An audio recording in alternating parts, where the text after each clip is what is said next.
અમદાવાદના એક કાફેમાં ચાલતો હતો હુક્કા બાર, જેનો પર્દાફાશ થયો છે। પીસીબીએ અહીં રેડ કરી શનિવારે રાત્રે અમદાવાદના સરખેજ વિસ્તારમાં પીસીબીએ પાડ્યા દરોડા। બ્રૂ રોસ્ટ કાફેમાં દરોડા પાડી અને પીસીબીની ટીમે ગેરકાયદેસર હુક્કા બાર ઝડપી પાડ્યું। જુદી જુદી હર્બલ ફ્લેવરની જગ્યાએ નિકોટીન યુક્ત ફ્લેવરના હુક્કા પીવાતા હોવાની બાતમીના આધારે પીસીબીએ દરોડા પાડ્યા। પોલીસે કાફેમાંથી અલગ અલગ ફ્લેવરના 41 પેકેટ, 30 હુક્કા, 2 ફોઇલ પેપર નંગ, 30 ચિલમ સહિતનો મુદ્દામાલ જપ્ત કર્યો છે। સાથે જ જપ્ત કરેલા હુક્કામાં વપરાતા ફ્લેવરને તપાસ માટે એફએસએલમાં મોકલી આપવામાં આવ્યું છે। અમદાવાદમાં એક ગ્રાહકની મેલી મુરાદ કેમેરામાં કેદ થઈ।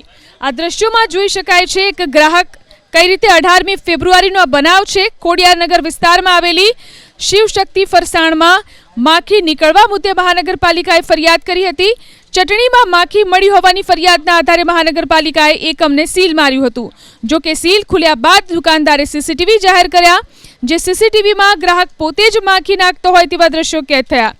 ચાલાકી સાથે માખી નાખ્યા બાદ ગ્રાહકે દુકાનદારને માખી મળી હોવાની ફરિયાદ કરી।